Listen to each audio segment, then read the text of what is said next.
जहाँ पे अपने लोग लास्ट क्लास में सवाल कर रहे थे उन्हीं से आगे बढ़ेंगे। कुछ क्वेश्चन रह भी गए थे।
क्वेश्चन आप लोग साथ में नोट करते जाओ जिससे कि आपको टाइम बाद में कम लगे।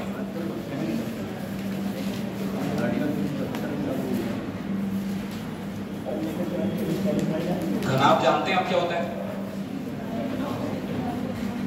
ठीक है, जैसे कि ये रोम है, इसकी शेप घनाभ जैसी है। एक बॉक्स जैसा जो होता है उसे घनाभ ही कहते हैं। घन किसको बोलते हैं? जब तीनों डायमेंशन सेम हो, लंबाई चौड़ाई और ऊंचाई अगर बराबर हो जाए तो उसको हम लोग क्यूब बोलते हैं, घन बोलते हैं। ठीक है,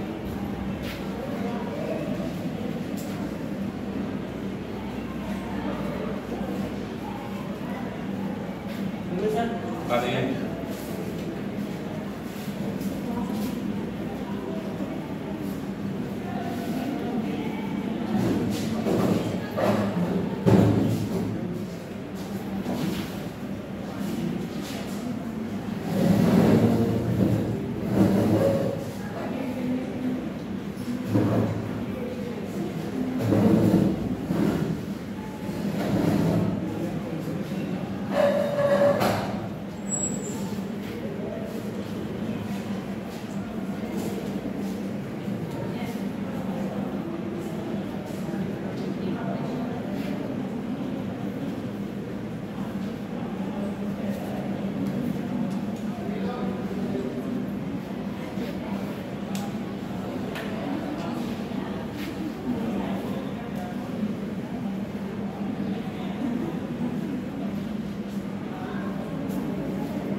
बेलन समझते हैं? बेलन जो होता है ना, उसको इंग्लिश में हम लोग बोलते हैं सिलेंडर। ठीक है,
कॉन्ट्रोप्लास्ट को बोलते हैं लेटरल सरफेस एरिया, LSA।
कल भी मैंने कहा था कि भाई जितने भी फॉर्मूले आपके मेंसुरेशन में ऐसे होंगे जहां पर मल्टीप्लाई का यूज होता है, वो सब में ये सवाल पूछे जाते हैं परसेंटेज चेंज वाले कि परसेंटेज चेंज क्या होगा।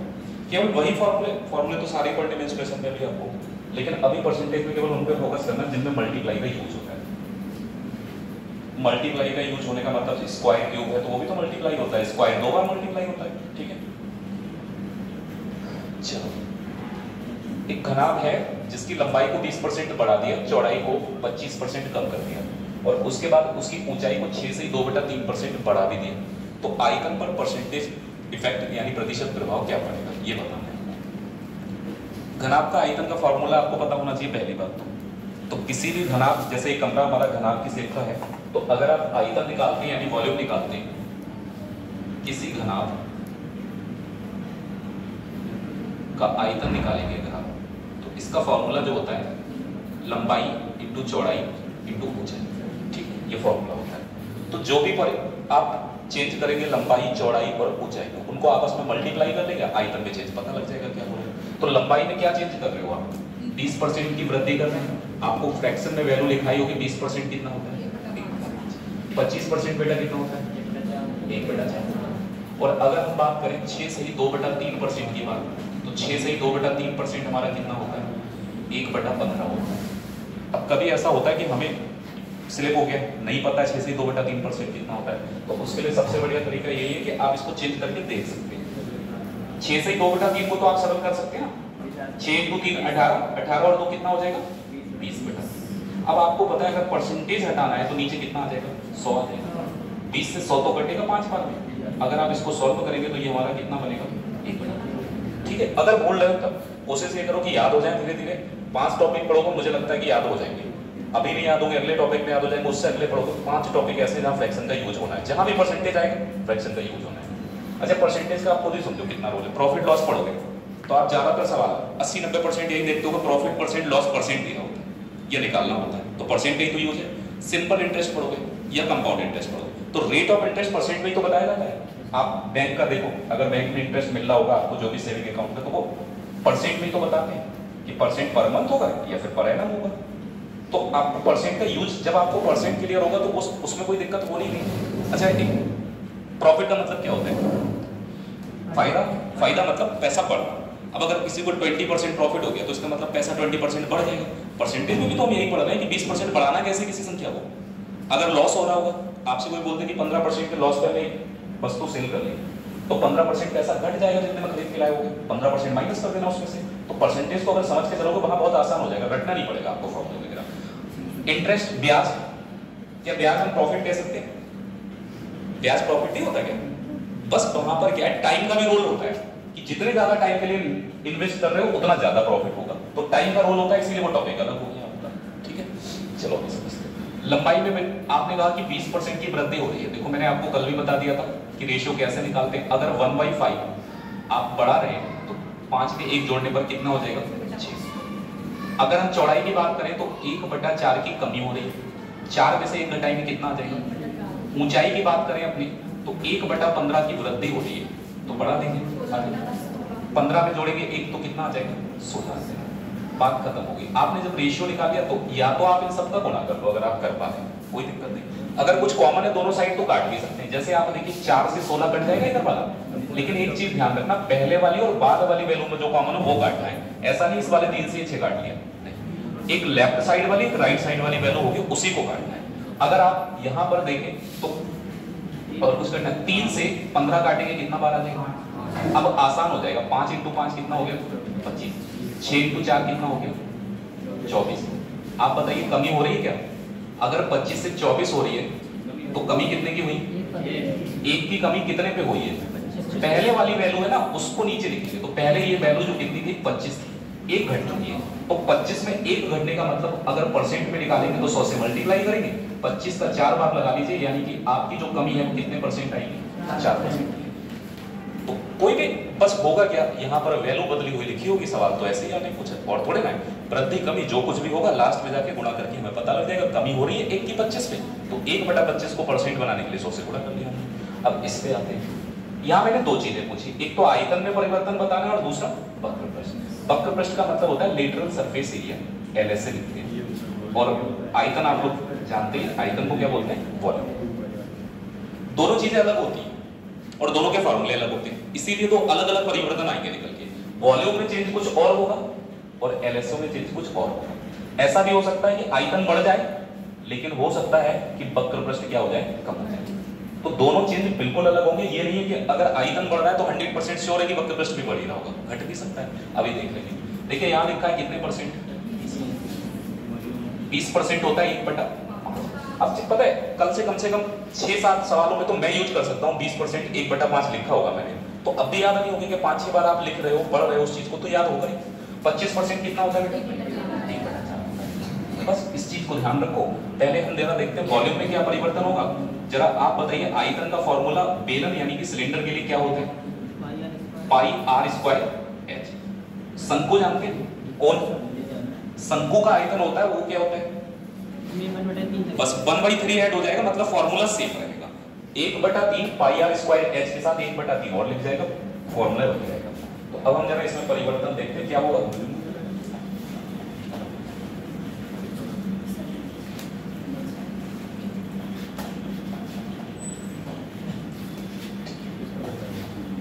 देखो पाई में परिवर्तन थोड़ा ना किया होगा कि नहीं, पाई की वैल्यू कांस्टेंट है, तो इससे कोई मतलब। त्रिज्या के बारे में सोचो, त्रिज्या में हमने क्या परिवर्तन किया है, 20% बढ़ा दिया यानी 1/5। तो यहाँ लिखो 1/5, बढ़ाना है तो प्लस कर दो, 5 में 1 जोड़ देना कितना आ जाएगा। लेकिन एक चीज ध्यान रखना, इसके ऊपर पावर कितना है, या तो इसका स्क्वायर कर लो या इसको 2 बार लिख दो। भाई स्क्वायर का मतलब 2 बार गुणा करके, तो पावर 2 है तो इसको 2 बार मल्टीप्लाई करेंगे। ऊंचाई में अगर हम बात करें तो कितना 25% की कमी हो रही है, और 25% कितना होता है 1/4। 4 में से 1 कम करेंगे तो कितना आएगा 3। अगर हम फाइनली इफेक्ट देखें तो कितना 5 × 5 25, 25 × 4 कितना 100, 6 × 6 36, 36 × 3 होता है 108। तो 100 से जो है ना वॉल्यूम 108 हो रहा है, तो बढ़ रहा है या घट रहा है, बढ़ रहा है। कितना बढ़ रहा है 8 बढ़ रहा है। तो यहाँ पर वॉल्यूम में वृद्धि हुई है 8 की, कितने पर 100 पर। तो आप इस बात को क्या डायरेक्ट परसेंट लिखने कुछ गलत होगा, क्योंकि यहाँ पर ऑलरेडी वैल्यू जो है ना वही से वो 100 ही है, 100 में 8 की वृद्धि हो रही है तो उसको डायरेक्ट परसेंट लिख सकते हैं, कोई दिक्कत नहीं है। पर परसेंट का मतलब क्या है, 100 की रिस्पेक्ट में कितना बढ़ रहा है कितना घट रहा है उसी को परसेंट कह देते हैं। तो अब हम बात करते हैं LSE, इसका फॉर्मूला अलग होता है 2πr × h। आप बताइए अलग है ना इससे फॉर्मूला, तो अलग है फॉर्मूला, चेंजेस सेम रहेंगे। जैसे त्रिज्या में आपने कहा 1/5 बढ़ाना है तो मैंने बढ़ा लिया 5 में, 5 + 1 कितना हो गया 6। ऊंचाई में आपने कहा 1/4 कम करना है, मैंने कम कर लिया, तो 4 में से 1 कम किया तो कितना आ गया। लेकिन यहाँ पर त्रिज्या के ऊपर पावर 2 नहीं है ना, तो यहाँ हमने 2 बार मल्टीप्लाई किया था, लेकिन यहाँ पावर नहीं है। अच्छा 2 और पाई की वैल्यू चेंज होगी ही नहीं, तो इसको तो आपको लेना ही है, कांस्टेंट टर्म बदले आप क्या पाई की वैल्यू अलग लिख दोगे, नहीं ना। r मतलब त्रिज्या चेंज हो सकती है, ऊंचाई चेंज हो सकती है। करके 5 × 4 कितना हो गया 20, 6 × 3 कितना हो गया। आप बताइए अब क्या हो रहा है, कमी कितने की 2 की कमी 20 पर × 100, 0 यहाँ कट गया, 2 से 2 कट गया, कमी कितने की हो रही है?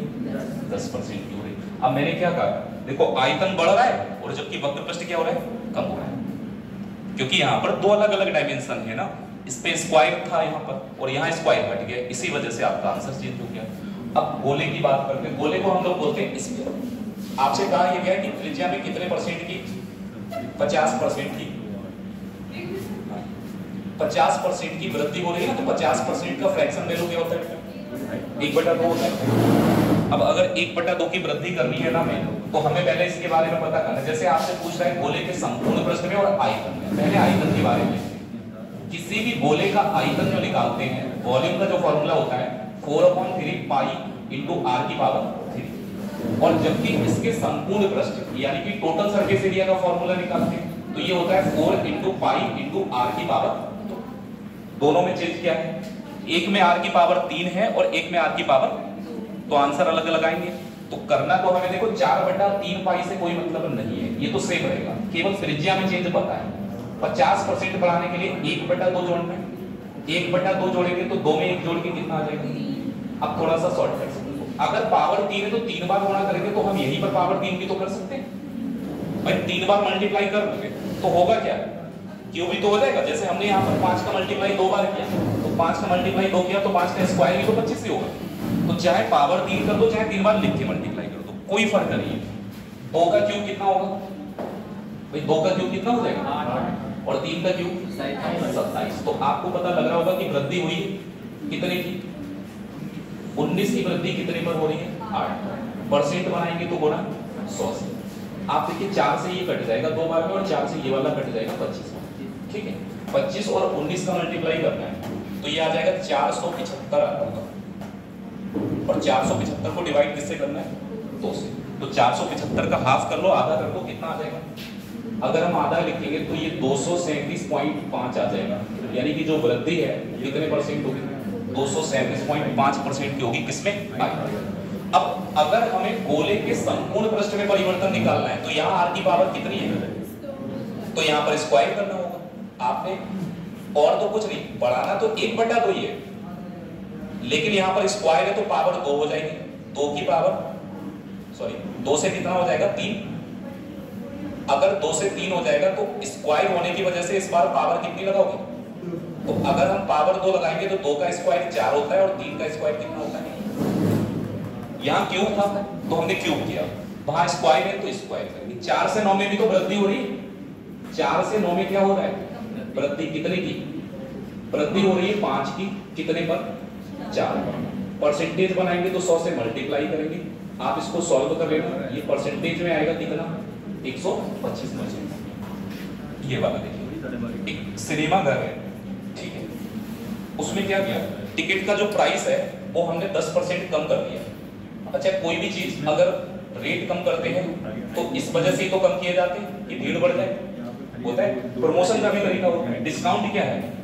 डिस्काउंट एक प्रमोशन का तरीका है।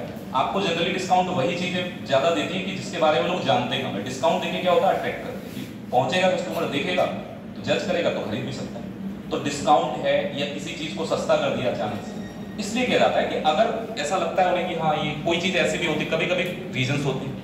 अब कोई चीज आप ही के पास हो, अगर वो आपको लगता है ये खराब हो जाएगी 2-4 दिन, तो आप ये खराब होने से बेटर है किसी को सस्ता दे दें, कम से कम कुछ तो मिल जाएगा। तो यहाँ पर इन्होंने क्या किया? रेट 10% कम कर दिया। हुआ क्या इसका इफेक्ट? टिकट की जो बिक्री है वो कितने परसेंट बढ़ गई? 25%। मतलब पहले की तुलना में 25% ज्यादा लोग टिकट खरीदने लगे क्योंकि रेट कम हो गया।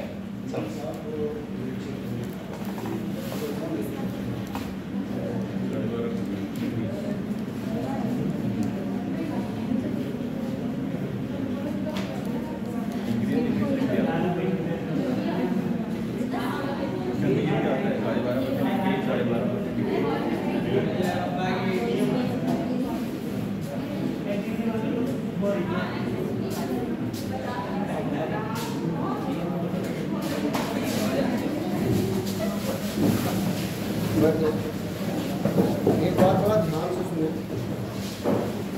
1:30 बजे से 2 बजे तक डीएम साहब निरीक्षण करेंगे। जैसे ही उनका मैसेज चलने का हो जाएगा तो आप लोग इस वाले छीने से उतर के सीधे हाल में पहुँचेंगे। ठीक है, बाकी बच्चे बैठे, देर न लगे, जैसे ही मैसेज कर दो हाल में जाके शांति से बैठे। ठीक है, जैसे वो चले जाएंगे फिर आप अपने क्लास में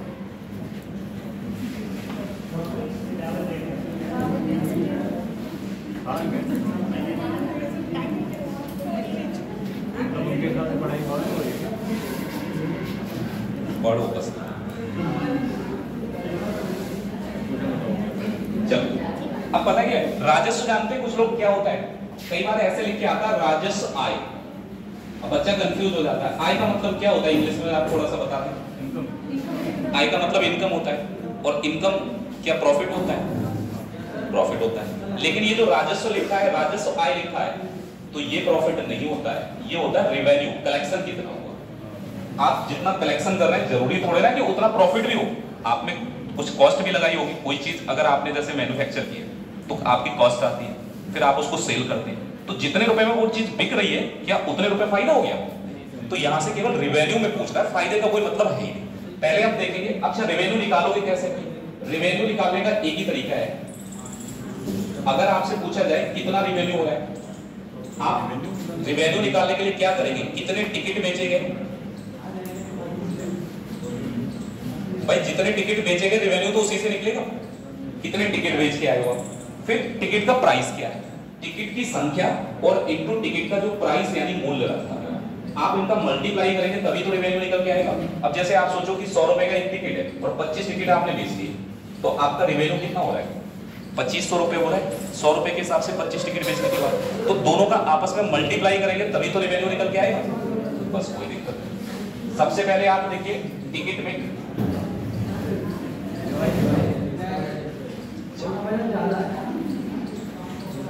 टिकट की बिक्री जो है ना, संख्या में बिक्री कितने परसेंट बढ़ रही है, 25% का मतलब 1/4।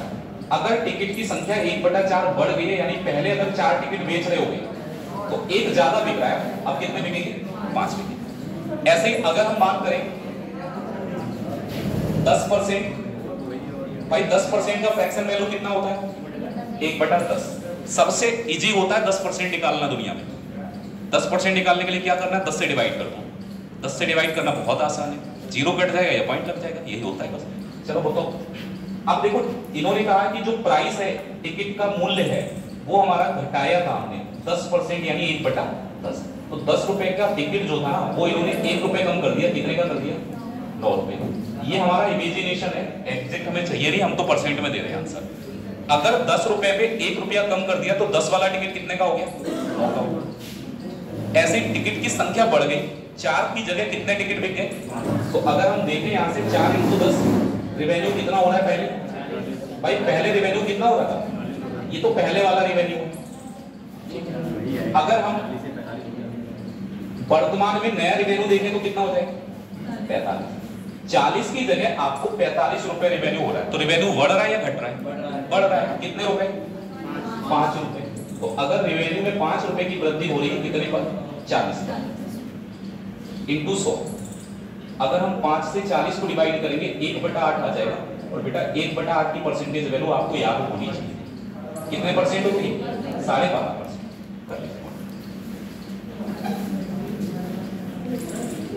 फॉर्मूले वैसे भी याद करने ही है तो हम मेंसुरेशन के लिए, तो इतना परेशान ना होना। अभी मेंसुरेशन पढ़ेंगे तो उसमें सिर्फ फॉर्मूला का ही काम है। ये देखो त्रिज्या में 20% 1/5 वृद्धि हो रही है, ठीक है। ऊंचाई में 25% 1/4 की कमी हो रही है, ठीक है। फॉर्मूला क्या होता है, आयतन का pi into R square H, R होती है त्रिज्या। तो अगर 1/5 बढ़ाएंगे तो 5 से कितना हो जाएगा, 6। स्क्वायर है इसीलिए हमने 2 बार लिखा 5 से 6, क्योंकि स्क्वायर है। सर ये वाला फिर से रिपीट कर दीजिए। ये बेटा एक टिकट का जो रेट है ना वो 10% घटा दिया किसी ने, तो इसकी वजह से टिकट ज्यादा बिक गए 25%। 1/4 टिकट बिक रहे हैं ना ज्यादा, तो 4 की जगह हम कह सकते हैं 5 बिक गए टिकट। रेट जो है ना वो 1/10 घट गया, तो 10 रुपए वाला टिकट कितने का हो गया। तो पहले जो कलेक्शन हो रहा था वो 40 रुपए का हो रहा है, अब हो रहा है 45 का। तो यही पूछ रहा है ये जो रिवेन्यू है कितना बढ़ रहा है या घट रहा है। तो रिवेन्यू हमारा 5 रुपए बढ़ रहा है 40 में, तो कितना हो जाएगा, 12.5%।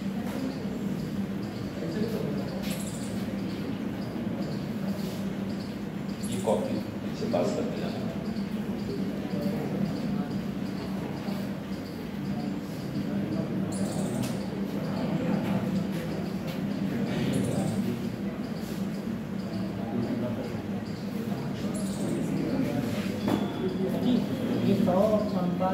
है वो आपने बना दी क्या आपका?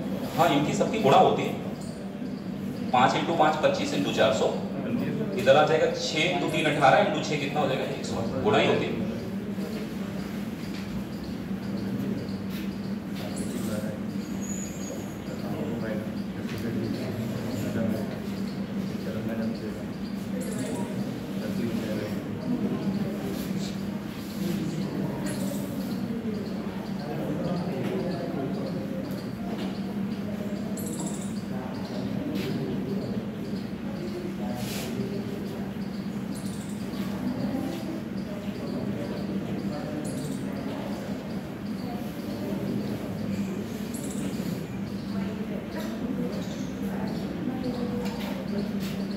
माननीय जिलाधिकारी महोदय आ रहे हैं, नाम पता है आपको? शहर के डीएम साहब का नाम हमें भी नहीं पता। हमारे लोगों की मीटिंग नहीं हो जाती ना, नाम तब भी नहीं पता रहेगा, अपना जो भी उन्हें बताना होता है बताते थे। वैसे तो पता होना चाहिए। अरे मुझे खुद नहीं पता क्या पता।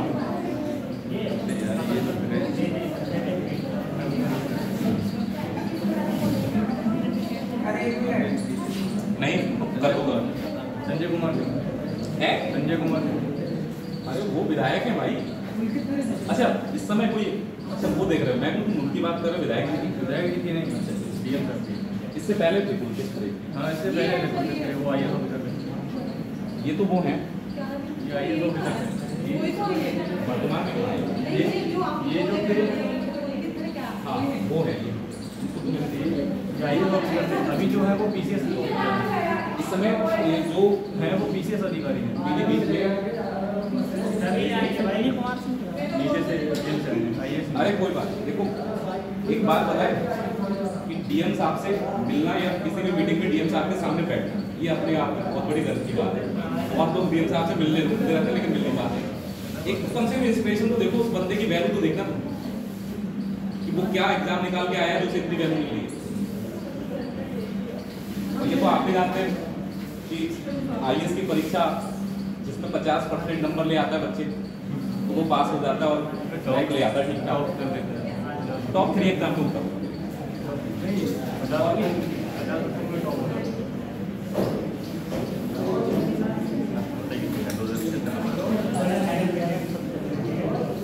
पहला क्वेश्चन नोट हो गया सबका? तो भाई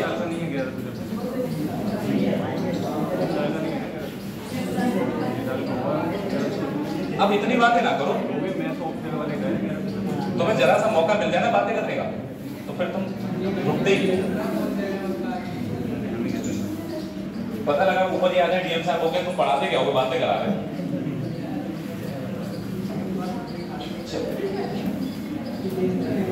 थोड़ा सा अब लेवल चेंज कर रहे, इस टाइप के सवाल हमने कर लिए काफी।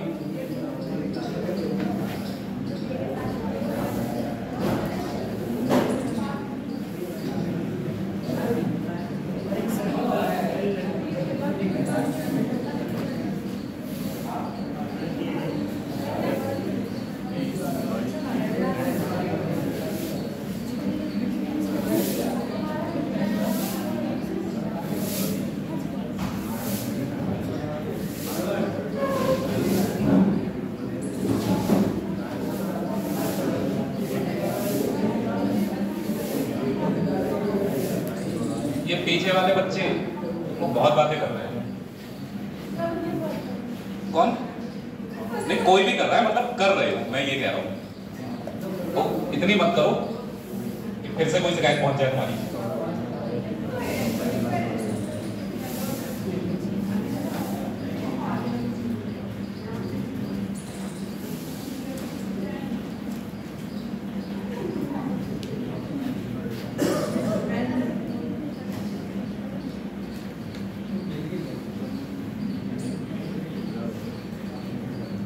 एक्चुअल में पता क्या है कि आप लोग अभी किसी की बात नहीं मानना चाहते हो, उसमें आपकी गलती नहीं है, एज फैक्टर होता है। ये ऐसी एज है ना, यहाँ हर गलत चीज सही लगती है। आपको कितना भी समझा ले ये चीज गलत है, ये करोगे तो आगे ये हो जाएगा, नहीं आएगी समझ में, क्योंकि इस समय क्या है, जो गलत चीज है वो सही लगती है, तो सही चीज है वो गलत लगती है। फॉर्मूले में कहीं भी अगर ये कॉस्ट टाइम के बाद क्यों गुणा नहीं करेंगे? कहाँ पे? ये फॉर्मूले में जो अच्छा ये अगर जैसे कांस्टेंट है तो आप क्यों गुणा करोगे? 1:1 हो जाएगा फिर, और 1 की मल्टीप्लाई करने से कोई फर्क पड़ना नहीं है। अगर जैसे मैंने कहा केवल चेंज जो है ना त्रिज्या में हो रहा होता, ऊंचाई में नहीं होता, वो बोल देता ऊंचाई में कोई परिवर्तन ना किया जाए, तो फिर हमें उसकी कोई जरूरत है ही नहीं जिसमें परिवर्तन ही नहीं हो रहा है। ये वाला क्वेश्चन नोट हो गया सबका? इधर वाला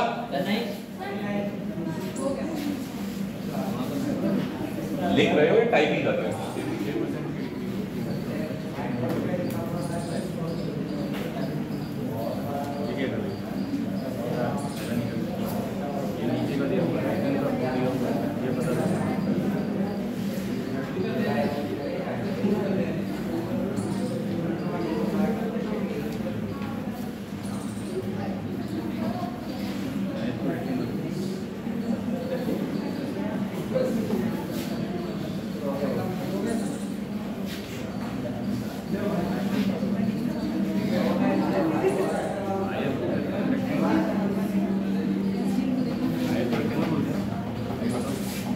जो क्वेश्चन लिखे हुए हैं बोर्ड पे तब तक आप कोशिश करो अगर आपसे बन जाए 25% डिक्रीज।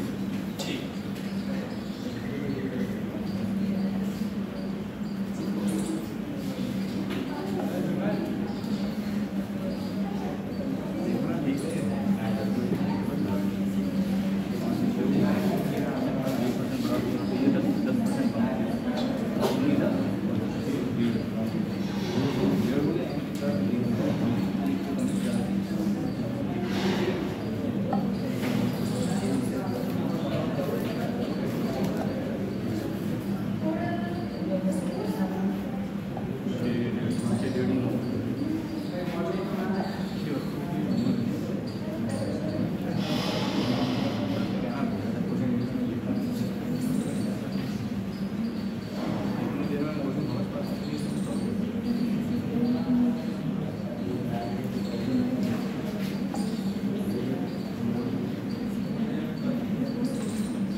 बार पता है क्या है, उल्टे सीधे टाइप के सवाल है कि जैसे आए कि लंबाई बढ़ा दी 20%, तो बोल रहे हैं चौड़ाई कितने परसेंट। हमने जो क्वेश्चन किया था लास्ट क्लास में उसमें ये था कि क्षेत्रफल में कोई चेंज ना हो, यानी कोई परिवर्तन ना हो, लेकिन यहाँ तो क्षेत्रफल भी चेंज हो रहा है।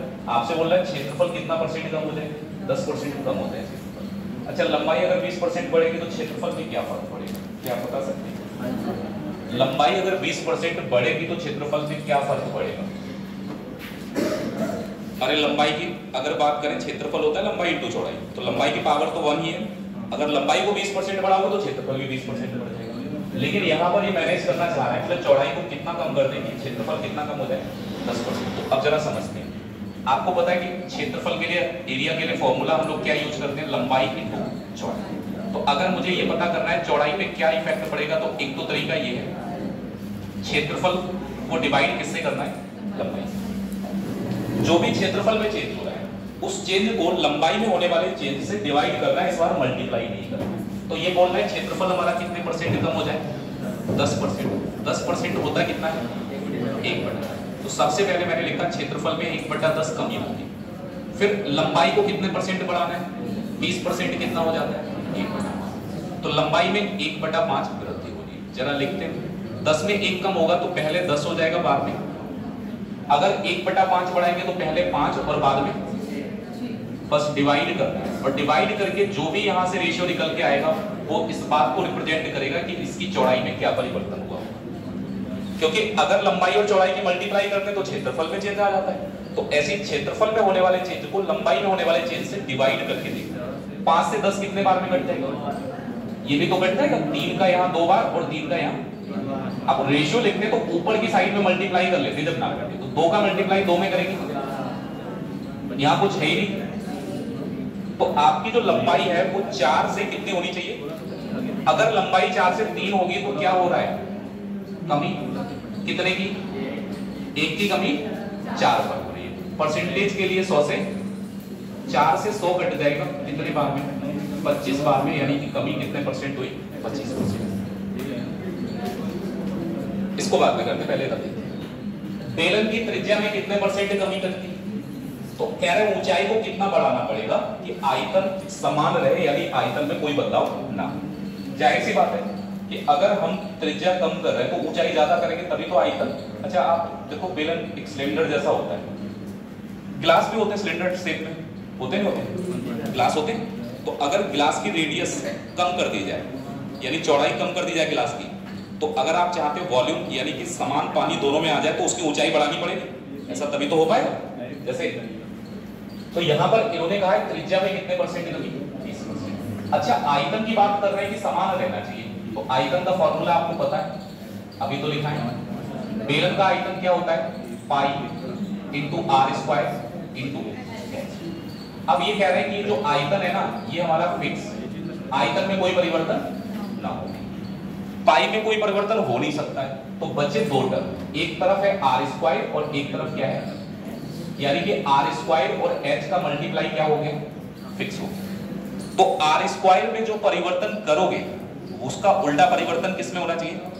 देखो मैंने पहली क्लास में ही कहा था 2 चीजों का मल्टीप्लाई फिक्स है, इसका मतलब ये दोनों इनवर्स रेशियो में या फिर कह सकते हैं व्युत्क्रमानुपात, एक दूसरे के उल्टे अनुपात में होना चाहिए। तो सबसे पहले जरा देखो r यानी त्रिज्या कितनी घटाई है, 1/5।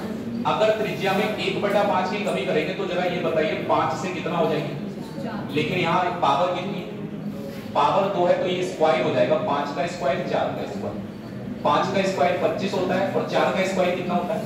तो त्रिज्या में परिवर्तन पता लग गया, जिसकी वजह से r² पे क्या इफेक्ट पड़ रहा है, 25 अनुपात कितना हो रहा है। तो अगर मैं कह रहा हूं कि ये व्युत्क्रमानुपाती होना चाहिए, मतलब इसका जो अनुपात है उसका उल्टा अनुपात इसका होना चाहिए, तो यहाँ जो अनुपात होगा वो क्या हो जाएगा, 16:25। फिर से समझ लो मेरी बात, आयतन फिक्स है, समान है, पाई की वैल्यू कांस्टेंट होती है, r² इंटू h ही तो लिखा है। तो अगर 2 चीजों का मल्टीप्लाई फिक्स है तो ये एक दूसरे के इनवर्स रेशियो में व्युत्क्रमानुपाती होंगे, जो परिवर्तन यहाँ होगा उसका उल्टा परिवर्तन यहाँ होना चाहिए। तो r² में चेंज क्या आ रहा है, 25:16। यहाँ जो परिवर्तन दे रखा है ये त्रिज्या में होने वाला परिवर्तन है, मतलब r में जो चेंज हो रहा है वो पता है 1/5 कम हो रहा है। लेकिन यहाँ पर r नहीं है, r की पावर कितनी है, तो पावर 2 होने की वजह से हमने स्क्वायर कर दिया, 25:16 हो रहा है। तो ऊंचाई में जो परिवर्तन होगा वो क्या होगा, 16:25 होगा। बढ़ रहा है ना, वृद्धि तो हो रही।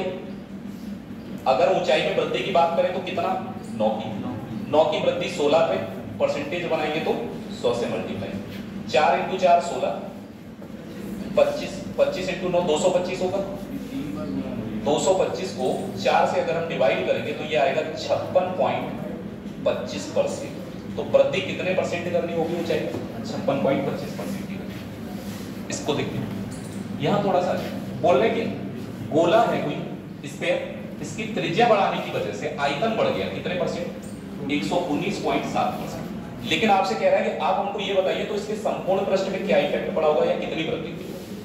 तो गोले का आयतन बढ़ गया त्रिज्या बढ़ने से, तो संपूर्ण पृष्ठ भी तो बढ़ जाएगा, वो कितने परसेंट बढ़ेगा। तो चलो देखते हैं भाई, समझो जरा बात को।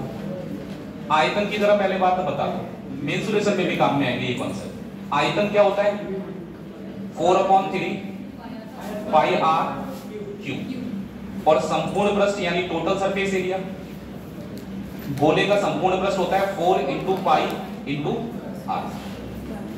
आयतन में होने वाला परिवर्तन दे रखा है आपको, तो आयतन में यहां पावर कितनी है, r की पावर 3 में होने वाला परिवर्तन पता है कि इसमें कितने परसेंट की वृद्धि हो रही है, 119.7%। और निकालना क्या है, संपूर्ण पृष्ठ में क्या परिवर्तन होगा। यहाँ r की पावर कितनी है, तो r की पावर 2 में क्या चेंज होगा ये बताना है, मतलब क्यूब में क्या चेंज हो रहा है वो पता है, स्क्वायर में जो चेंज हो वो बताइए। चलिए देखते हैं, 119.7%। फ्रैक्शन नहीं बनाना है इस बार, आपको पता है कि परसेंट का मतलब क्या होता है, बेस 100। 100 में 119.7 डायरेक्ट जोड़ दो, कितना हो जाएगा, 219 जैसे 20% वृद्धि होती है तो 100 में अगर 20 जोड़ देंगे तो 100 से कितना हो जाएगा, तब भी आपको कोई फर्क नहीं पड़ना है, 20 का 5 बार 20 का कितना हो जाएगा, रेशियो पे कोई फर्क नहीं पड़ेगा। अगर जैसे ये पता है कि थोड़ा टिपिकल डेटा बनने वाला है तो आप इसको फ्रैक्शन ना बना के क्या लिख लो, 100 मान लो। वृद्धि हो रही है तो जोड़ लो डायरेक्ट, आपने 100 में कितना जोड़ा, 119.7, क्या आ गया, 219.7। अच्छा पॉइंट को हटाते हैं, अगर आप पॉइंट हटाएंगे तो नीचे एक ही जीरो तो आएगा, तो वो एक जीरो इधर आ जाएगा, यानी कि अब ये 100 नहीं है, इधर क्या आ जाएगा, 1000 और इधर क्या आ गया, 2197। लेकिन ये तो r की पावर 3 में होने वाला चेंज है, और निकालना r की पावर, ऐसे डायरेक्ट तो आप कर नहीं सकते क्यूब से स्क्वायर में, पहले आप निकालोगे r में क्या चेंज हुआ यानी त्रिज्या। तो देखो त्रिज्या में चेंज कैसे निकालेंगे, यहाँ पावर कितनी है, पावर 3 है, और अगर पावर 3 से आपको r की वैल्यू निकालनी होगी तो क्या करोगे, क्यूब रूट ही तो करोगे भाई। ऐसे समझो ये क्यूब है, और अगर हम इसका घनमूल निकालेंगे तो यहाँ भी बेस 3 है और यहाँ भी बेस 3 है, 3 से 3 कट जाएगा, क्या आ जाएगा, केवल आ जाएगा। तो पावर 3 है और हम केवल त्रिज्या में, पावर 3 का मतलब यही तो, ये क्यूब किया गया है, तो क्यूब किया गया है, उल्टा कर देंगे हम लोग, यहाँ कर देंगे क्यूब रूट 1000 और यहाँ आ जाएगा 2197। 1000 का कितना होता है, 10, 2197 होता है कितने का, 13। देखना कॉपी खोल के घनमूल पढ़ाया है, वहां लिखा है। तो 10 से 13 हो रहा है त्रिज्या में चेंज, तो यहाँ स्क्वायर है तो स्क्वायर कर दो, 10 का भी स्क्वायर हो जाएगा, और यहाँ स्क्वायर किसका होगा, 10 का स्क्वायर तो 100 होता है, और 13 का स्क्वायर 169, 169। तो अगर आपसे पूछा जाए कितनी वृद्धि हुई तो 69। अब यहाँ पहले ही 100 है तो परसेंट बनाने की कोई जरूरत नहीं, 72% हो जाएगा 69। एक वस्तु का मूल्य कितने परसेंट, 25%। इसको जरा हम लोग करेंगे, कर सकते हैं आप, और थोड़ा सा लॉजिकली सोचना है। वस्तु का मूल्य कितने परसेंट बढ़ा दिया, 25%। ये बोल रहा है कि उस वस्तु की खपत कितने परसेंट कम कर दी जाए कि जो खर्चा है ना वो केवल कितने परसेंट बढ़े। समझ, पहले आप लिखेंगे रेट में क्या चेंज हो रहा है, ठीक है, एक तरह, और फिर आप लिखेंगे खर्चे में क्या चेंज हो रहा है। आपको पता लग जाएगा जो भी वस्तु की खपत यानी कंज्यूम में चेंज करना पड़ेगा वो पता लग जाएगा। कैसे देखिए, आप एक बात बताइए, अगर कोई चीज 25% बढ़ा दी जाए रेट पे, तो अगर 100 रुपए की कोई चीज है 25% रेट बढ़ा दिया तुमने, तो वो वस्तु जो है ना वो एक्चुअल में कितने रुपए की मिलेगी आपको, 125। लेकिन आप कह रहे हो कि हम केवल अपना बजट 10% ही बढ़ा सकते हैं। जो चीज 100 रुपए की मार्केट में अवेलेबल है, अगर उस पर 25% प्राइस बढ़ा देंगे तो वो कितने की हो जाएगी? 125 की तो हो जाएगी। आप कह रहे हो कि यार हम खर्चा 10% बढ़ाएंगे, तो आपने केवल कितने रुपए बढ़ाए? 10 रुपए बढ़ाए। रेट 25 बढ़ा, आपने 10 ही रुपए बढ़ाए। तो आपने यहां पर 10 रुपए बढ़ा के क्या किया? सिर्फ कितने रुपए लिए? 110 रुपए। अगर कोई चीज 100 रुपए में 25 रुपए बढ़ गई तो वो 125 की मिलेगी मार्केट में, और तुमने केवल कितने रुपए बढ़ाए खर्चे में? 10 रुपए। तो आप तो 110 रुपए दे रहे हो, तो क्या 125 रुपए वाली चीज 110 में मिलेगी? नहीं मिलेगी। फिर क्या करेगा? वस्तु कम तोल देगा। जितना पैसा कम देंगे उतनी ही वस्तु, आधा पैसा देंगे तो आधी तो वस्तु मिलेगी। तो वस्तु कितनी कम मिलेगी वो हमें यहां से ही पता लगेगा। पहले इसको सरल कर लेते हैं, 5 से काट दे रहे हैं और ये आ जाएगा 5। अगर हमसे कोई पूछे जो खपत है, जो कंज्यूम है, उसमें क्या परिवर्तन होगा? 25:5। अगर पहले तुम्हें 25 किलो वस्तु मिल रही होगी तो अब सिर्फ कितने किलो मिलेगी? 22 किलो। तो आप ये बताइए, खपत में कमी ही तो हो रही है। कितने की हो रही है? 3 की कमी। परसेंट बना ले, 100 से मल्टीप्लाई करेंगे, 2500 का 100 और 4 × 3 12, यानी जो कमी हो रही है कितने परसेंट? 12%।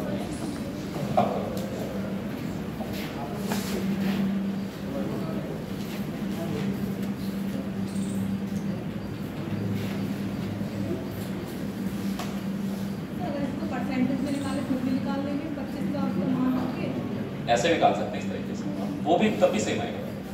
हाँ, जैसे 25% मतलब 1/5 1/10 करके आप निकाल सकते हैं। आपसे क्या पूछ रहा है भाई? खपत में चेंज पूछ रहा है, तो खपत कैसे निकालेंगे? जो भी खर्चा है उस खर्चे को डिवाइड करना होगा किससे? रेट से। जैसे हमने यहाँ पर चौड़ाई में परिवर्तन निकाला तो क्षेत्रफल वाले परिवर्तन को लंबाई से भाग कर दिया, हो जाएगा, सेम आएगा आंसर।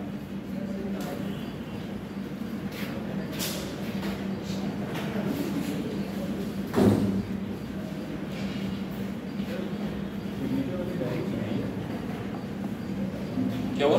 साइन वाली डायरी नहीं है वो पीछे थी, अभी तो किसके पास है कॉपी? घर में ले जाना, रफ कॉपी बनाने के लिए।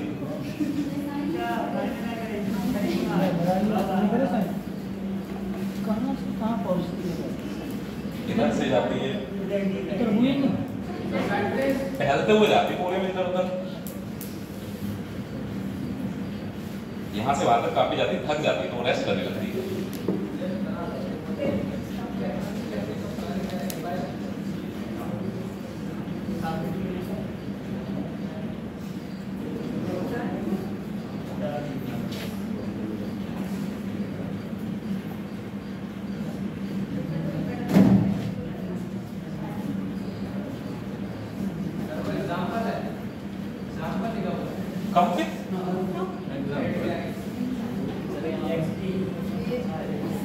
यहाँ पर एग्जाम्पल नहीं है, एक्सपेंस, खर्च। अरे कोई बात नहीं, वो कंफ्यूजन हो गया।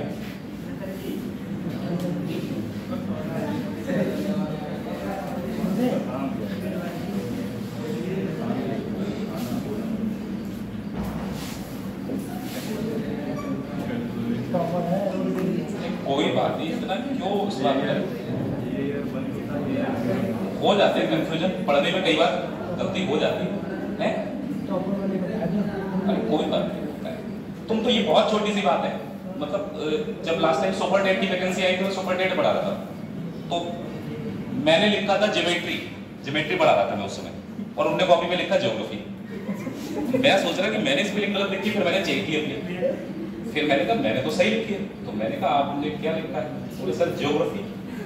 मैंने कहा ज्योग्राफी नहीं पढ़ा, मैं ज्योमेट्री पढ़ा रहा हूँ। तो उसका रीजन और कुछ नहीं था। जैसे जनरली क्या होता है कि ईयर के बाद वो बहुत से बच्चे मैथ छोड़ देते हैं बिल्कुल, और ईयर तक जो मैथ पढ़ते हैं ना, वो जितनी ट्यूशन वाले जबरदस्ती पढ़ा देते हैं उतनी पढ़ते हैं। घर उन्होंने काम दे दिया कि हाँ ये करके लाना है, एडिशन सब्ट्रैक्शन कर लाए, बस। कभी कभी ऐसा भी होता है घर में कोई बड़ा भाई, उससे करा लिया। बच्चे इस मामले में बहुत आगे कि अपना होमवर्क अपने घर में जो बड़े हैं, सीनियर हैं, उनसे करा के ले जाते हैं, जिससे कि उनकी गलत ना हो क्वेश्चन है। करना मतलब उसे तुम कभी डेवलप नहीं हो पाओगे जैसे करा के ले जाओगे। कॉपी करना केवल जैसे तो कोई अलग बातें करा लिया किसी से।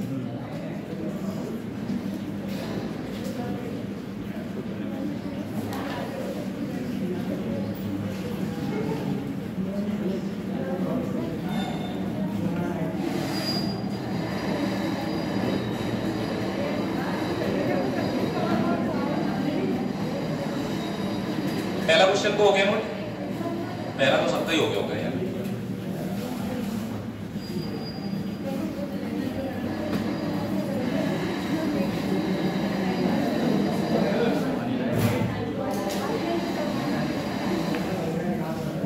छोटी सी बात पूछ रहे, अच्छा पढ़ाई स्टडी अच्छी चीज है या बुरी चीज? क्यों? कोई रीजन तो होगा क्यों अच्छी लगती है? हमारा भविष्य खराब नहीं होगा। सबसे मेन चीज पता क्या कि पढ़ाई का क्या केवल एक ही मोटिव हो सकता है कि आपको लाइफ में जाके सिर्फ पैसा कमाना है? स्पेशली पढ़ाई लोग इसलिए करते हैं कि उन्हें समाज में बड़ी रिस्पेक्ट मिल जाए कि आप पढ़े लिखे लोगों में गिनती होती है। पूजा कौन है यहाँ पर? कोई पूजा है?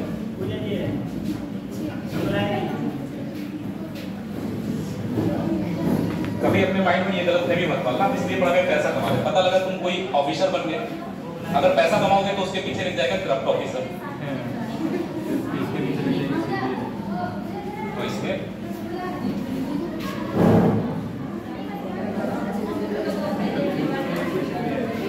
आप लोगों के भी साथ ऐसे बहुत लोग होंगे जुड़े हुए आपकी फैमिली में कि जिन्होंने उस टाइम जिस समय पढ़ाई के संसाधन इतने ज्यादा नहीं थे पढ़ाई की, भले ही वो जॉब नहीं कर रहे, लेकिन कम से कम इतना तो कह सकते हैं कि हाँ उस टाइम में ग्रेजुएट किए, उस समय ग्रेजुएशन कर लिया था जिस समय संसाधन नहीं थे पढ़ने के, कॉलेज कम थे, सुविधाएं क्या मतलब कोचिंग को आज तो चलो कोचिंग में मिल जाती है बहुत आसानी से।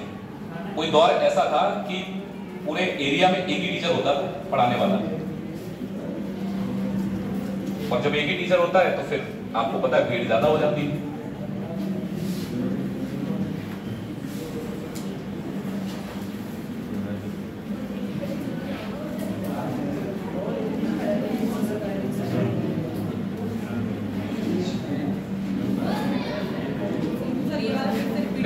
कौन सा? ये एक गोला है, उसकी त्रिज्या में वृद्धि होने की वजह से आयतन बढ़ गया कितना? 119.7% लिखा है। परसेंट का मतलब 100 में वृद्धि हो रही है। अब गोले का जो आयतन होता है वो होता है 4/3 पाई आर क्यूब। आपसे कह रहे हैं आप संपूर्ण प्रश्न में बताओ क्या चेंज आएगा, तो ये तो 4 × पाई × r स्क्वायर होता है, यानी कि r की पावर यहाँ 3 है और यहाँ r की पावर कितनी? तो r की पावर 3 में चेंज पता है इतने % वृद्धि होनी है, तो 100 में अगर हम इसको जोड़ देंगे तो कितना हो जाएगा? 219 पॉइंट हटा लिया, इधर 0 आ जाएगा। तो 1000 से 2197 हो रहा है r की पावर 3 में। तो अगर हमें चेंज r में निकालना होगा, पहले निकालना पड़ेगा हमें, r में चेंज निकालेंगे तो इसका क्यूब रूट करेंगे, 1000 का क्यूब रूट 10 होता है, 2197 का कितना होता है? लेकिन r के स्क्वायर में चेंज निकालना है तो जो r में चेंज हुआ उसका स्क्वायर करो, 10 का स्क्वायर 100 और 13 का स्क्वायर कितना हो जाएगा? तो 69 की वृद्धि हो रही है कितने? 100।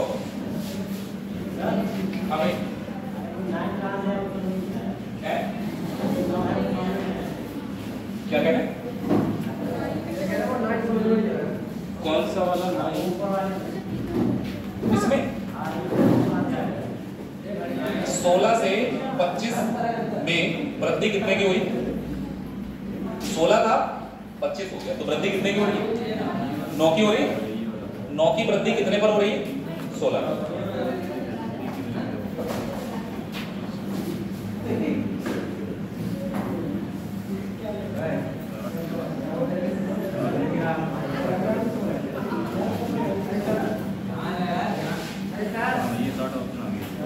बोलो भाई,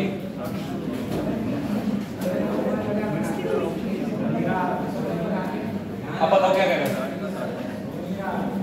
क्या कह रहे हो बताओ?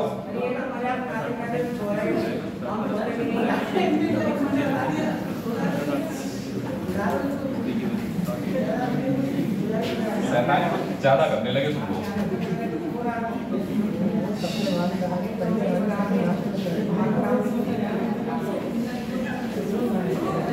अरे पढ़ाई करो, तुम लोग तो शैतानी पे लगे रहते हो।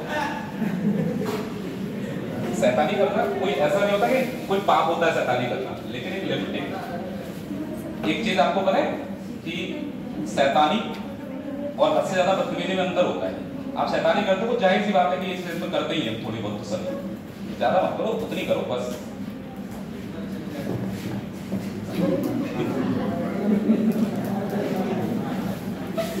सिग्नेचर हो गए थे क्या सभी के? चलो वेटेड एवरेज का यूज, एवरेज में तो हम ये पढ़ेंगे ही कॉन्सेप्ट पूरा, एवरेज का कॉन्सेप्ट जरूर है, लेकिन हम केवल यहाँ पर ये सिखाना चाह रहे हैं कि वेटेड एवरेज से सवाल आसान कैसे होता है।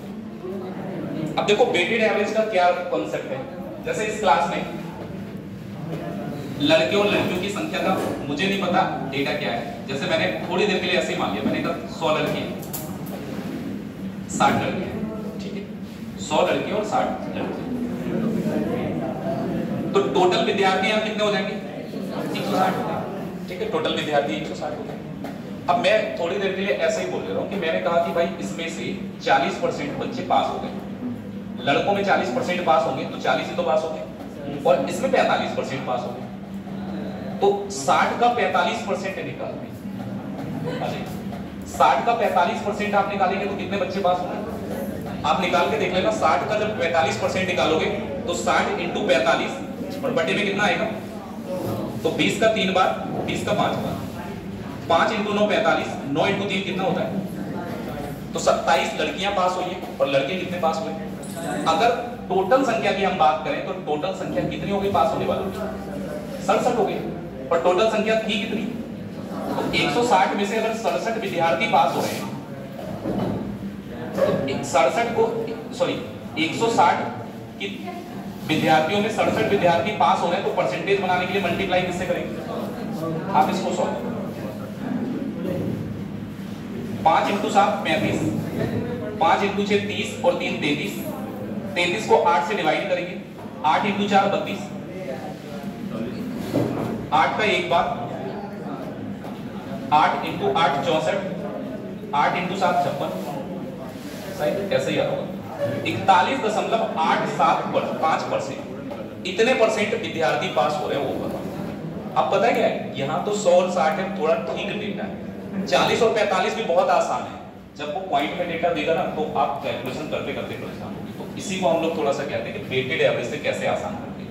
अब देखो पता है क्या है कि वेटेड एवरेज में एक तो ओरिजिनल डेटा चाहिए नहीं आपको, जैसे 100 और 60 बच्चे थे ना, तो आप इसको रेशियो में चेंज कर लो, यहाँ 20 से 5 बार आ जाएगा, यहाँ 20 से कितना आ जाएगा? 3 बार आ जाएगा। आगे क्या करते हैं, इसमें मैंने कहा था 40% बच्चे पास हुए और इसमें कितने हुए?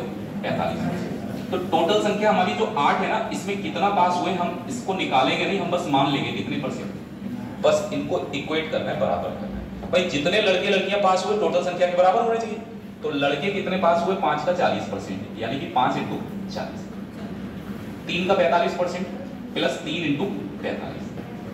अगर आप पूछे 8 का x% कितना होगा, तो 8 × x। अब आप कहोगे परसेंट कहाँ गया, तो परसेंट तो सभी में आ रहा है, अगर परसेंट सब में आ रहा है तो कॉमन होकर कट जाएगा। इसको भी अगर आप सॉल्व करेंगे ना तो वही आएगा डेटा जो उधर आया था, 50 और 40 का मल्टीप्लाई, सॉरी कितना हो जाएगा, 5 और 40 का 200, 3 का 45 से मल्टीप्लाई कर दो 135, बराबर में हमारे पास कितना आ गया। तो अगर आप इसको सॉल्व करेंगे तो क्या ये 335 आएगा, और डिवाइड में कितना आ जाएगा? हमने जब भी सॉल्व किया था तब भी तो ये है। मैं बस केवल ये कोशिश कर रहा हूँ कि आपको पेपर में बैठ के दिमाग कम लगाना पड़े, बस केवल आपको ये पता है तो फिर आप मल्टीप्लाई करके आंसर तक पहुंच जाओ। एक सवाल में नहीं, कम से कम 4-5 टाइप के सवाल है जो आते परीक्षा में। तो पहला सवाल लिखिए आप, लिखिए, मैं एक व्यक्ति अपनी आय का, यहां आय मतलब इनकम है, जो भी वो कमाता है, अपनी आय का 80% खर्च करता है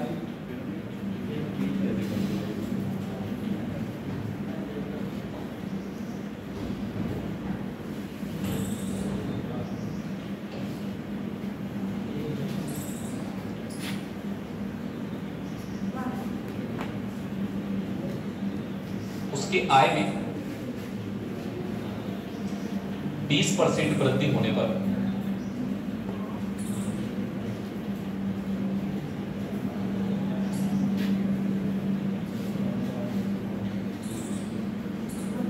वह अपना खर्च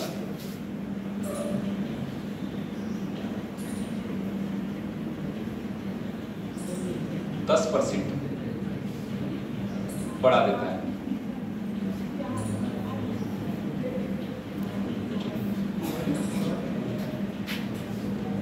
बचत पर प्रतिशत प्रभाव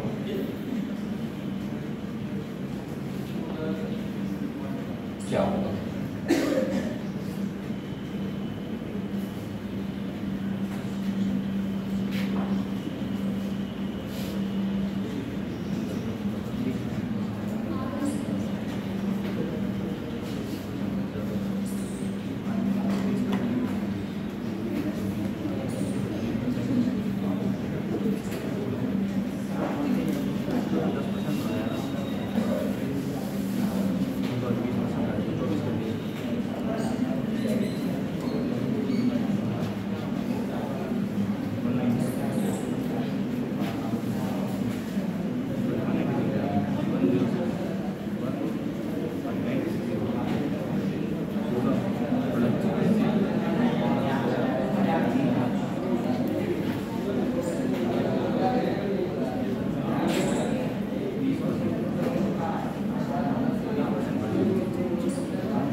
पीछे तुम लोग क्यों नहीं मान रहे भाई?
क्या एक व्यक्ति अपनी अपनी आय का कोई बात नहीं, एक बात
चलो देखो भाई, क्यों नहीं मान रहे? अगर पढ़ने नहीं आए तो और लोग कोई पढ़ लेने दो, कुछ तो पुण्य मिलेगा। ऐसी हरकतें मत करो, तुम बातें करो ऐसी करो कि किसी को डिस्टर्ब ना हो, कोई फर्क नहीं है, लेकिन तुम पूरी क्लास को डिस्टर्ब कर रहे हो किसी।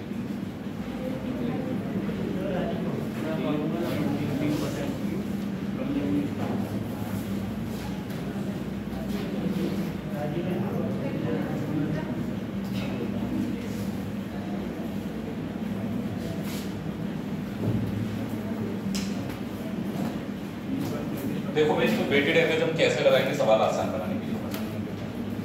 जहां भी प्लस माइनस से रिलेट हो रही हो चीजें आप प्लस करके उनका सम निकाल रहे हैं, या फिर जैसे अलग अलग सेक्शन में अलग अलग विद्यार्थी पढ़ रहे हैं तो उनको जोड़ेंगे तो सभी सेक्शंस का टोटल निकल के आ जाएगा। तो यहाँ पर देखो एक चीज तो सभी को पता है, आय हम लोग इनकम को बोलते हैं, आय होता है इनकम।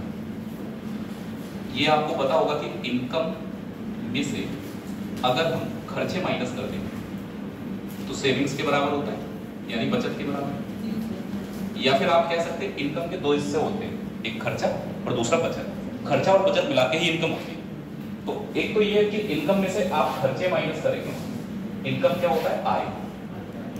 आय में से आप खर्चा माइनस कर देंगे और ये बराबर किसके हो जाएगा? बचत के, जिसको हम सेविंग कहते हैं। अब जैसे इन्हें कहा आय का 80% खर्च करता है, तो कुछ लोगों के दिमाग में शायद ये आ सकता है कि चलो इनकम को 100 रुपए मानेंगे, 80 रुपए खर्च कर देंगे और बचाया कितना? 20 रुपए। चलो ऐसे भी करके एक बार देख लेते हैं कहाँ पहुंचे गए। इनकम कितने परसेंट बढ़ा दी भाई? इनने कहा कि इनकम को 20% बढ़ा दिया जाए, तो इनकम को अगर 20% बढ़ा देंगे तो 100 रुपए अगर आज कमा रहे हो तो 20% बढ़ाने पर कितना कमा लोगे? 120 कमा लोगे। लेकिन साथ में खर्चा भी 10% बढ़ा दिया इन्होंने, तो खर्चा 10% बढ़ा दिया। अब बताओ अगर 80 में 10% खर्चा बढ़ा देंगे तो खर्चा कितना हो जाएगा? 90। बस यही गलती होगी, 88 होगा। बेटा 80 में 10% बढ़ा रहे तो 80 का ही तो 10% बढ़ाओगे, तो 80 का 10% अगर आप निकालेंगे तो 10/100 होगा क्या? 80 का 10%, तो जीरो तो कट जाएंगे, 8 बोलेगा। 80 + 8 कितना होगा? दूसरा तरीका ये कि मैंने आपको बताया कि अगर आप किसी वैल्यू को 10% बढ़ा रहे हो तो मल्टीप्लाइंग फैक्टर याद करो, क्या बताया? 10% बढ़ाएंगे तो 110/100। जब 110/100 से आप गुणा करेंगे तो आप 80 में 10% बढ़ा के कितना बना दोगे? 88। अब आप कहोगे यहाँ डायरेक्ट 20 जोड़ दिया, क्योंकि यहाँ पर बेस कितना है? 100 है, तो 100 में 20% जोड़ेंगे तो डायरेक्ट 20 जोड़ लोगे। उसके अलावा कोई वैल्यू ऐसी नहीं ले सकते, क्योंकि 100 का 20% 20 ही आएगा, 20 जोड़ दिया डायरेक्ट। 80 का 10% 8 रुपए है, 8 रुपए खर्चा बढ़ा दिया तो कितना हो गया? 120 रुपए कमाए, 88 आपने खर्च भी कर दिए। तो 120 में से 88 खर्च कर दिए, तो अब आपकी जो बचत है वो कितनी होगी? 32 रुपए हो गई। पहले बचत कितनी थी? 30 रुपए। 32 रुपए आप बचा रहे हो, तो आप तो कह सकते हैं हमारी बचत पहले से ज्यादा हो रही है। कितने रुपए? 12 रुपए की बचत ज्यादा हो रही है। कितने पर? 20 परसेंट बनाएंगे तो इंटू 100। 20 से 100 कितने बार में कटेगा? और 12 × 5 कितना हो गया? यानी कि बचत में 20% की हमारे पास वृद्धि हो गई पहले से। ठीक, तो 20% बचत आपकी, सॉरी 60% बचत जो है वो पहले से ज्यादा हो गई। लेकिन ये तरीका सही नहीं है। अब यहाँ पर डेटा थोड़ा टिपिकल करते हैं, यहाँ 18% हो, यहाँ 16% हो, तो आपको थोड़ा सा टिपिकल लगेगा कैलकुलेट करना। चलो वेटेड एवरेज में क्या करना होता है, 80% की ही तो बचत हो रही, सॉरी खर्चा हो रहा है। तो आप जैसे इनकम में जो चीज लिख रहे थे उसमें कोई दिक्कत नहीं, 100 रुपए में से 80 रुपए खर्च कर दिया आपने। आप इसको मिनिमाइज करिए, रेशियो में चेंज करिए, 20 का 5 बार और 20 का यहाँ कितना 4 बार, तो रेशियो तो 5-4 का आ रहा है। तो 5 रुपए में से अगर 4 रुपए खर्च करेंगे तो कितना बचा, 1 रुपए। अब देखो पता है यहाँ से जितनी इनकम बढ़ेगी और जितना खर्चा बढ़ेगा, तो इनकम में जो वृद्धि होगी उसमें से खर्चा जितना बढ़ेगा वो माइनस कर देंगे, उतना ही फर्क आएगा। जैसे यहाँ पर 20% बढ़ा रहे थे 100 पे 20% बढ़ा रहे तो 20 रुपए की इनकम बढ़ेगी, और 80 में 10% बढ़ा रहे थे तो 8 रुपए खर्चा बढ़ गया। आप सोचो कि इनकम 20 रुपए बढ़ गई, खर्चा 8 रुपए बढ़ गया, तो 20 रुपए ज्यादा कमाए और खर्चा सिर्फ 8 ही रुपए बढ़ाया, तो 12 रुपए तो तब भी बच गए, तो 12 रुपए आपकी सेविंग में बढ़ जाएंगे। अब यहाँ पर हम डायरेक्ट अप्लाई करेंगे। आप देखिए इनकम कितने परसेंट, 20% बढ़ाना है, और खर्चा कितने परसेंट, 10% बढ़ाना है।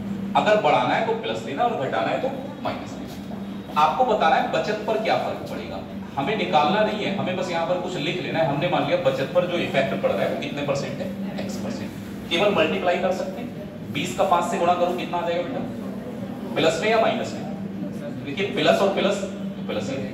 4 का 10 से गुणा करो कितना आ जाएगा, प्लस और माइनस की गुणा बराबर x।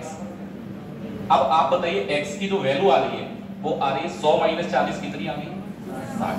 प्लस में आ रही है ना, प्लस में अगर आ रही है तो इसका मतलब बचत में क्या हो रही है, कितने परसेंट की, 60%। एक और करते हैं अगर आप ना समझ पाए, एक व्यक्ति की जो बचत है उसका व्यय हम बोल रहे हैं खर्च को, उसका जो व्यय है उसका 16 से ही 2/3%। सबसे पहले आप ये बताइए 16 से ही 2/3% कितना होगा, 1/6। तो बचत की कंपैरिजन किससे हो रही है, व्यय से। सबसे पहले इस लाइन का मतलब यहां पर हम लोग बात कर रहे हैं बचत की, और किससे तुलना कर रहे हैं,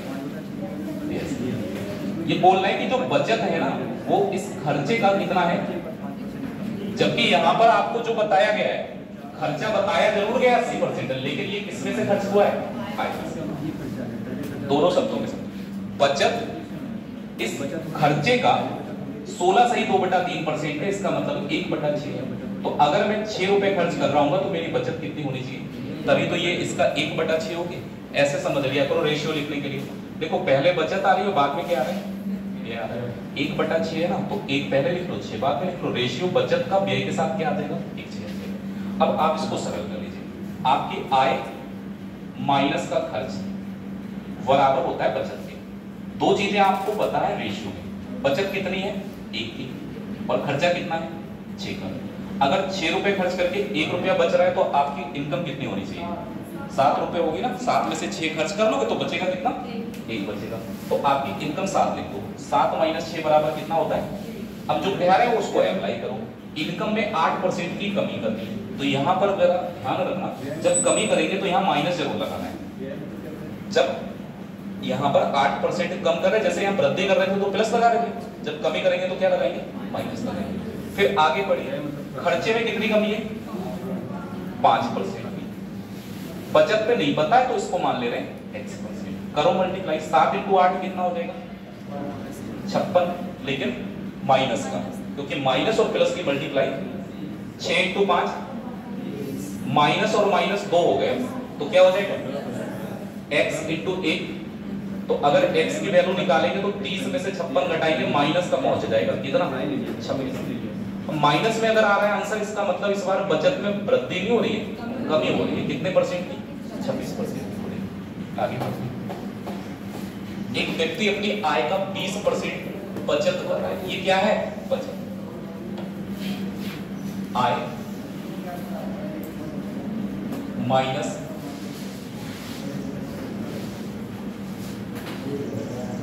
खर्च और बराबर में क्या है, बचत। एक ही चीज को लेके सकते, कितने परसेंट बचत हो रही है भाई, 20% 1/5 ही तो होता है, यानी 5 रुपए कमा रहा है।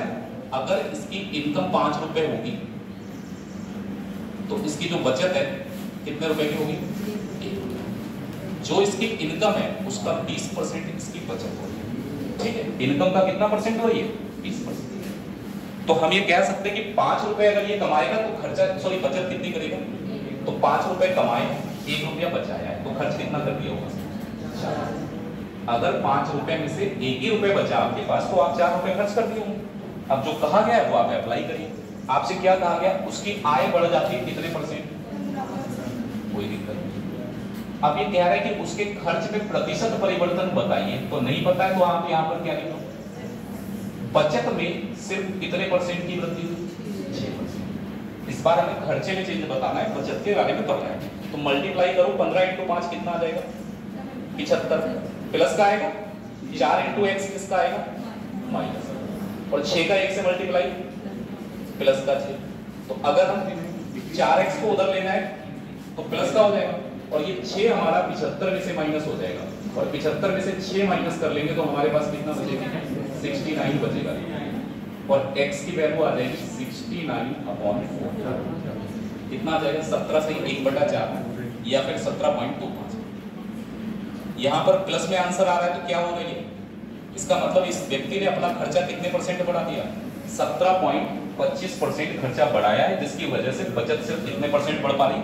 हालांकि इसकी इनकम तो 15% बढ़ गई, लेकिन बचत सिर्फ कितनी बढ़ी? क्योंकि इसने खर्चा बढ़ा दिया कितने %? 17.25%।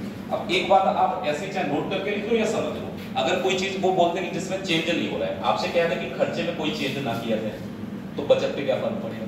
नो चेंज का मतलब 0%। अगर जैसे यहाँ पर मैं बोलता खर्चे में चेंज कुछ भी नहीं करना या बचत में चेंज नहीं हुआ, तो यहाँ पर किससे मल्टीप्लाई करता? 0 से। तो नो चेंज का मतलब 0% से मल्टीप्लाई। अगर कभी किसी चीज में क्या है परिवर्तन ही नहीं कराए तो आप मल्टीप्लाई कितने % से करोगे? ना कुछ बढ़ेगा ना कुछ घटेगा। ठीक है, तो 0 से मल्टीप्लाई करेंगे वो टर्म ही 0 हो जाएगा। ठीक है, इसमें भी देखो कैसे बैठेंगे। लड़के और लड़कियों की संख्या का रेशियो पता है। किसी क्लास में कुछ लड़के और कुछ लड़कियां हैं जिनका रेशियो क्या बताया? 5:3। बेटा अगर 5:3 में अगर हम बात कर रहे हैं तो टोटल स्टूडेंट कितने हुए? 8 हुए। अब ये रेशियो दे रखा है, कभी कभी सवाल में संख्या देगा, आपसे क्या देगा कि 225 लड़के हैं, इतनी लड़कियां हैं, तो काट के आप रेशियो में बदल सकते हैं, कोई दिक्कत नहीं। अब इसमें बोल रहा है लड़कों का 38% और लड़कियों का कितना %? 46%। तो लड़कों का तो 38%, कोई बात नहीं। लड़कियों का कितना %? 46%। छात्रवृत्ति तो जानते हैं, स्कॉलरशिप, छात्रवृत्ति मिल रही है लोगों को। अगर हम बात करें, ये वो लोग हैं जिनको छात्रवृत्ति प्राप्त हो रही है।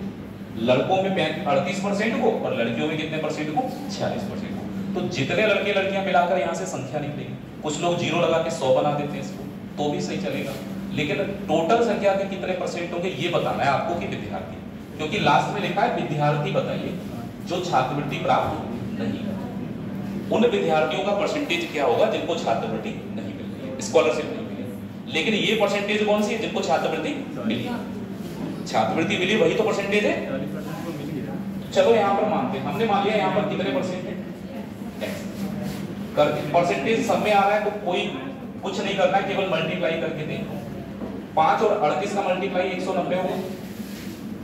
3 और 46 का मल्टीप्लाई 3 × 6 18, 12 और 1 इधर आएगा कितना?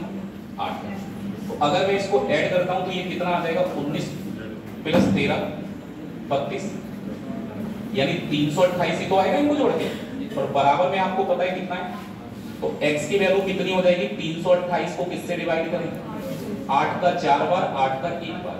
41% टोटल संख्या का छात्रवृत्ति प्राप्त करने वाले लोग हैं। ये 41% विद्यार्थी कौन से हैं जिनको मिली है छात्रवृत्ति या नहीं मिली? भाई यहाँ पर आपने जो परसेंटेज लगाई वो किन की लगाई है? छात्रवृत्ति मिलने वालों की। तो ये जो विद्यार्थी आए होंगे ये वो हैं जिनको छात्रवृत्ति।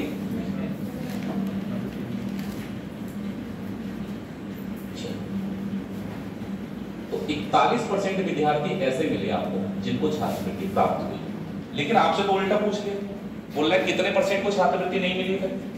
तो आप देखिए टोटल संख्या कितने % होती है? 100 में से अगर 41 बच्चों को स्कॉलरशिप मिल गई तो बचे कितने? 59 बचे। तो 59% ऐसे होंगे जिनको छात्रवृत्ति। अगर जैसे आपको ये निकाल भी लिया है, ये वो बच्चे हैं जिनको छात्रवृत्ति मिल रही थी, तो अगर आपको ये निकालना है कि छात्रवृत्ति किनको नहीं मिली तो 100 में से घटा दो। अरे कॉम्प्लीमेंट्स होते हैं कुछ चीजें, जो दो चीजें मिलकर 100% बना के 100 में से घटा के निकल जाती है दूसरी। जैसे क्लास के स्टूडेंट लड़के प्लस लड़कियां होते हैं, क्लास के स्टूडेंट लड़के प्लस, तो अगर लड़कों का परसेंटेज पता है मुझे तो लड़कियां निकालने के लिए 100 में से माइनस कर दूंगा। तो कॉम्प्लीमेंट बनना हो वहां पर आप कर सकते कहीं। अच्छा हर जगह तो नहीं, लेकिन एसएससी ने जो सवाल पूछे ना इस पे, तो उसमें थोड़ा सा एक फायदा आपको मिलेगा। एक बार चेक कर लेना, जैसे रेशियो पता है कितना है 5, और परसेंटेज की बात करें तो इसमें 38% है और इसमें कितने परसेंट 46%। तो एक बार आप चेक कर लेना, अगर वेटेड एवरेज लगा रहे हैं तो जो रेशियो जो दे रखा है इसका टोटल और इसका डिफरेंस बराबर तो नहीं है कहीं। आप बताइए इसका टोटल कितना है और डिफरेंस कितना है, तो बस आपका काम आसान हो जाएगा। या तो बड़ी वाली वैल्यू में से घटा दो, जैसे अगर मैं 46 में से 5 घटा दूंगा तो मेरा आंसर आ जाएगा कितना 41% ही तो विद्यार्थी है। या फिर छोटी वाली वैल्यू जो दिख रही है आपको, जैसे बड़ी वाली वैल्यू में से तो माइनस करना है, अगर आप छोटी वाली वैल्यू में बात करेंगे तो क्या करना है प्लस कर दो। 38 में 3 जोड़ के देखो 41, तो आपका आंसर विदाउट पेन निकल आएगा अगर इनका टोटल और इनका डिफरेंस इक्वल है। लेकिन ये केवल एक ही कंडीशन ऐसी जहां ऐसी निकाल सकते हो, वरना आपको लगाना पड़ेगा। तो बहुत सवाल देखे जिन्हें लग रहा था ये तो मैं सोच रहा हूँ आप लिख लेना कि काम ही आता है।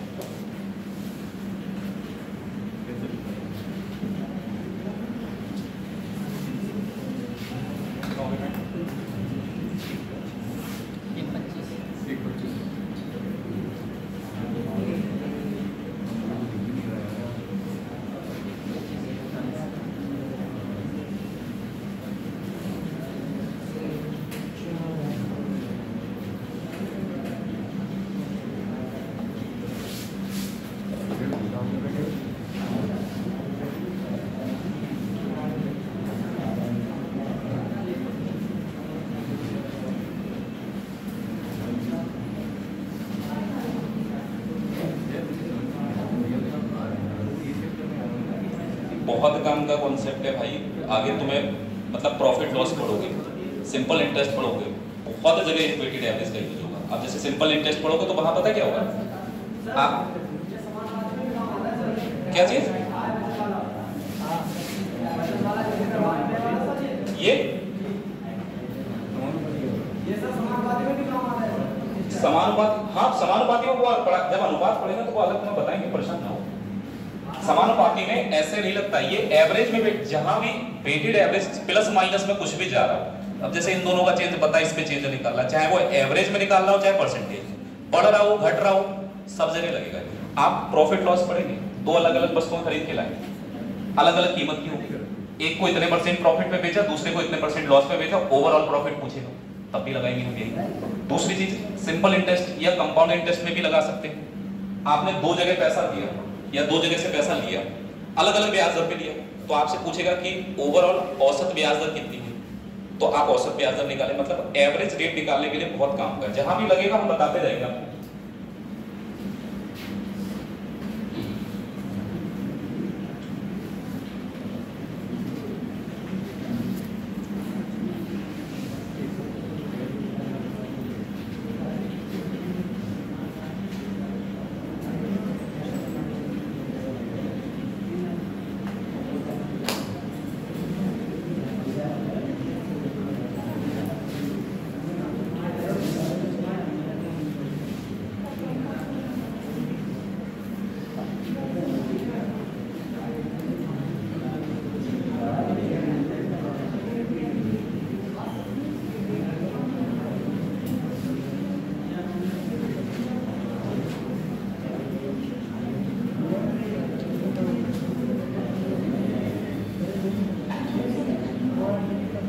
अरे फोटो नहीं लिया आज, फोटो नहीं लिया,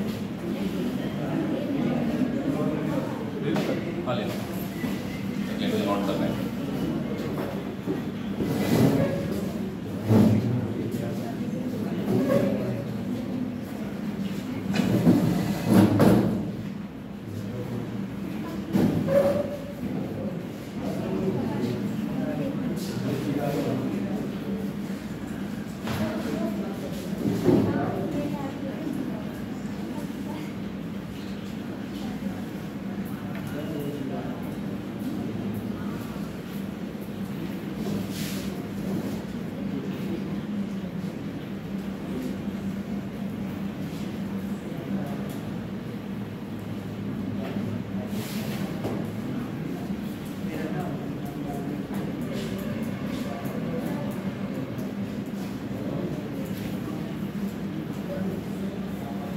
और एक धोखा मत खा जाना इस वाले सवाल में। वो आपको धोखा देने के लिए पता है कि आपको बताएगा इनकम उसकी 17,000 है, उसमें से इतने रुपए खर्च कर दिए, फिर परसेंटेज बताएगा।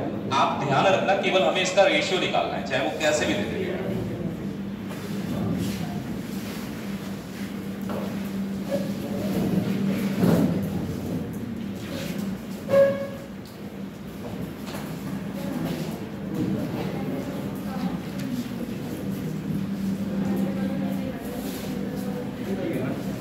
नोट हो गया सबका? साइन दे दें।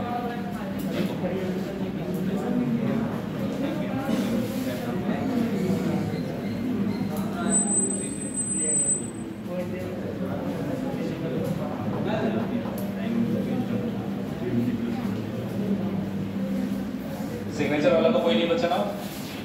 सबके हो गए ना सिग्नेचर?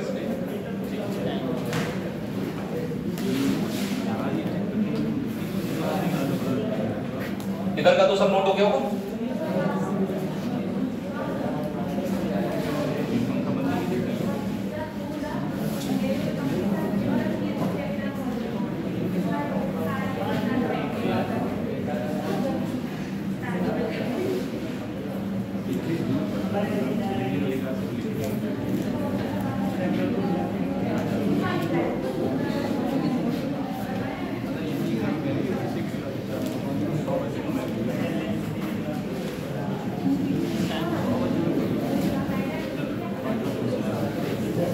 एक क्वेश्चन लिख रहे हैं और आप लोग इसका आंसर बताएंगे।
जल्दी से आंसर बताओ। तो क्या मारोगे? चलो अभी तो देख ले क्या आएगा। 57%। 57% शायद हो सकता है। आंसर ही बता दिया तो क्या ऑप्शन। चलो लो और कोई बता दो, तुम ही लोग बता दोगे 4 आंसर तो। क्यों? एक 55 लिख लो, 40 लिख लो, 57 लिख लो, 60 लिख लो। अरे यही बच्चे बता देंगे 4 ऑप्शन तो।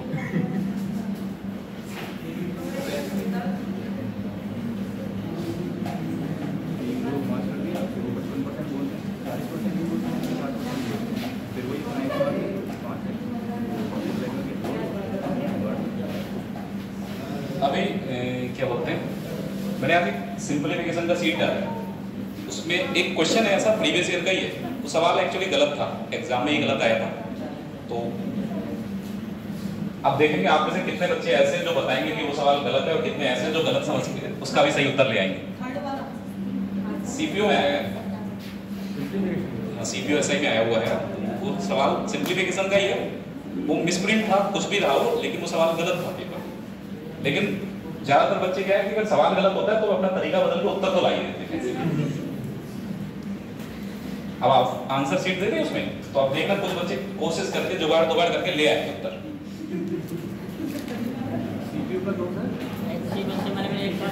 मतलब जो शीट डाली सिंप्लीफिकेशन की उसी में है ये क्वेश्चन, गलत है।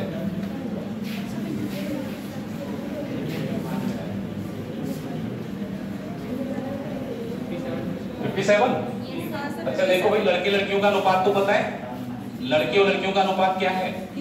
3:2। चलिए देखते हैं। अब ये कह रहे हैं कि हमें बताइए कि ऐसे कितने परसेंट विद्यार्थी हैं जो अंग्रेजी बोलते हैं। तो लड़कों में तो पता है कितने परसेंट बोलते हैं, 55% बोलते हैं, कोई दिक्कत नहीं।